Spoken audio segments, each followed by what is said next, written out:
लेकिन तालिबान की सिर्फ यही ताकत नहीं है, तालिबान के पास में जो हथियार आ रहे हैं, तालिबान के पास जो फंड आ रहा है, वो भी महत्वपूर्ण हो जाता है। तो अब आपको बताते हैं कि तालिबान के पास में कौन कौन से हथियार हैं, जिसे देख कर दुनिया हैरत में है कि कैसे तालिबान जैसे आतंकियों ने अफगानिस्तान में अमेरिका को मात दे दी। इसके पीछे काम कर रहा है उनका संगठित ढांचे की जानकारी हमने आपको जो दी।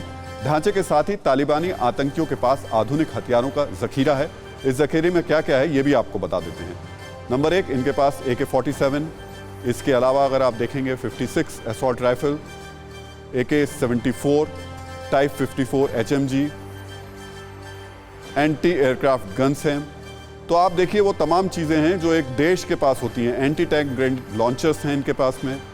इसके अलावा B-10 राइफल्स हैं, 107 mm मोटार हैं इनके पास में, और सेमी ऑटोमेटिक पिस्टल्स हैं। तो तमाम वो चीज़ें हैं जो ये लोग लड़ते हैं और लड़ने के साथ साथ अमेरिका और USSR को भी टक्कर देते हैं। अब जरा इनके पैसे को भी देख लेते हैं कि इनके पास में फ़ंड कहाँ से आ रहा है। और जब आप फंड देखना शुरू करेंगे तो तालिबान 20 साल से दुनिया की 2 बड़ी महाशक्तियों से मुकाबला कर रहा है।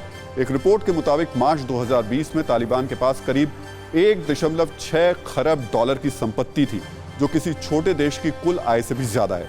सवाल है कि तालिबान के पास इतना पैसा आया कहाँ से। दरअसल तालिबान ने साल 1996 से 2000 तक अफगानिस्तान पर राज किया। इस दौरान तालिबान को अलग अलग जरियों से अकूत दौलत हासिल हुई। रिपोर्ट के मुताबिक तालिबान की कमाई का सबसे बड़ा जरिया ड्रग्स हैं। 2020 की यूनाइटेड नेशंस की वर्ल्ड ड्रग रिपोर्ट में यह दावा किया गया कि अफगानिस्तान में दुनिया की अफीम का लगभग 84% हिस्सा पैदा होता है। अफगानी किसान इस अफीम को उगाते हैं और उसका बड़ा हिस्सा तालिबान को दे देते हैं। अफगानिस्तान में कॉपर, गोल्ड और जिंक जैसे खनिजों का बड़ा भंडार है। अफगानिस्तान के खनिज उद्योग पर कब्जा कर तालिबान हर साल $464 मिलियन की कमाई करता है। इसके अलावा फसल उद्योग से लेकर डेवलपमेंट प्रोजेक्ट से टैक्स वसूलता है। तालिबान जबरन वसूली से सालाना करीब $16 करोड़ कमाता है।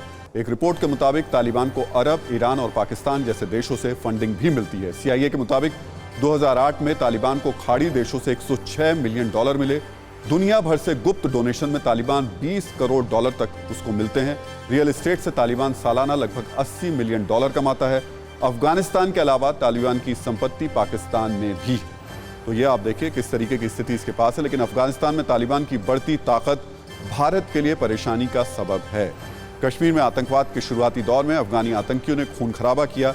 ऐसे में ये जानना आपके लिए बेहद ज़रूरी है कि तालिबान भारत के कितने करीब पहुंच गया है और वो कैसे भारत के लिए मुश्किलें खड़ी कर सकता है। तो इस ग्राफिक्स के जरिए हम आपको बता देते हैं। देखिए अफगानिस्तान है, अफगानिस्तान से सटा हुआ जब आप POK का बॉर्डर देखते हैं, वहाँ से इनके लिए रास्ता जल्दी खुल जाता है, क्योंकि POK से फिर ये कश्मीर में दाखिल हो जाते हैं, तंगधार पहुँचते हैं और वहाँ से फिर इनका रास्ता आसान हो जाता है। लेकिन क्या ये वाकई रास्ता आसान है और भारत के लिए क्या मुश्किलें खड़ी हो सकती हैं, इस रिपोर्ट के जरिए समझते हैं। जैसे जैसे अफगानिस्तान में तालिबान से जंग तेज हो रही है, भारत और अफगानिस्तान के बीच रिश्तों को लेकर सस्पेंस भी बढ़ता जा रहा है। इस सवाल के साथ कि अगर अफगानिस्तान में तालिबान का दबदबा बढ़ा तो 20 सालों में दोनों देशों के बीच हुई गहरी दोस्ती का क्या होगा, क्योंकि जब जब अफगानिस्तान में तालिबान की ताकत बढ़ी है, भारत के अफगानिस्तान से संबंध अच्छे नहीं रहे।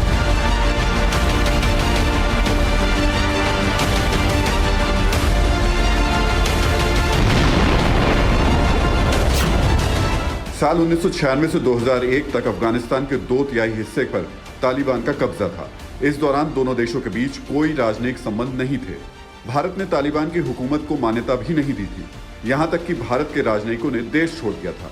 पहली बार साल 1999 में भारत सरकार ने तालिबान के साथ संपर्क किया था, वो भी तब जब भारत के यात्री विमान का अपहरण हुआ था।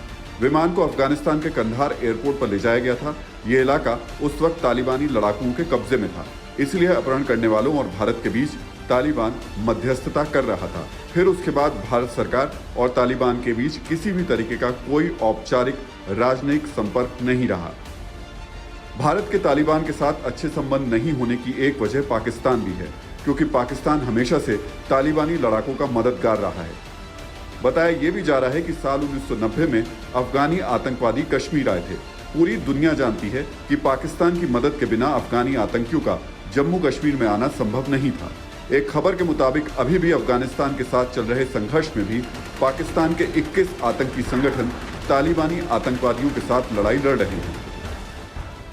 सिक्के के दूसरे पहलू को देखें तो अफगानिस्तान की सरकार के साथ भारत के संबंध काफी अच्छे रहे हैं। आपको बता दें कि पिछले 20 सालों में भारत ने अफगानिस्तान में विभिन्न परियोजनाओं में हजारों करोड़ रुपए खर्च किए। साल 2015 में भारत के प्रधानमंत्री नरेंद्र मोदी ने अफगानिस्तान की संसद की नई इमारत का उद्घाटन किया था। 2016 में अफगानिस्तान के हेरात प्रांत में 42 मेगावाट बिजली और सिंचाई की परियोजनाओं का उद्घाटन प्रधानमंत्री मोदी और अफगानिस्तान के राष्ट्रपति अशरफ गनी ने संयुक्त रूप से किया था। 2020 के नवंबर में भारत ने अफगानिस्तान में 150 नई परियोजनाओं का ऐलान किया। चाहे वो पाकिस्तान के साथ संबंध की बात हो, पाकिस्तानी आतंकियों से कनेक्शन की बात हो, तालिबान हर लिहाज से भारत के लिए खतरा रहा है। तो तालिबान का सिर्फ एक हिस्सा ये नहीं है, तालिबान का एक सबसे क्रूर हिस्सा उसका शरिया कानून है। वो किस तरीके से क्रूर है, इस रिपोर्ट के जरिए समझते हैं।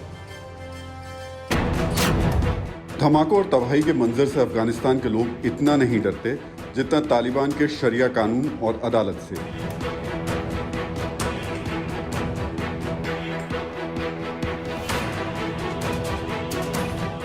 जंग में पूरा अफगानिस्तान तबाह हो गया।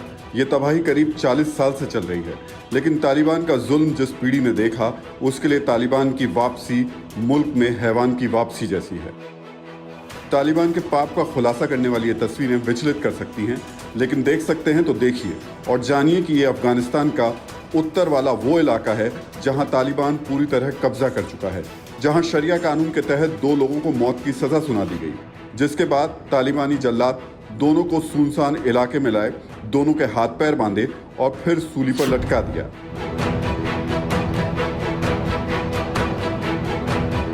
इतने से भी जब दिल नहीं भरा तो दोनों पर कई राउंड गोलियों की बौछार कर दी। इसी को तालिबानी कानून कहते हैं, जो अफगानिस्तान को पाषाण युग में ले जा चुका है। पुरुषों के दाढ़ी काटने पर रोक लगा दी गई। महिलाओं को हर वक्त बुर्के में रहना जरूरी होगा।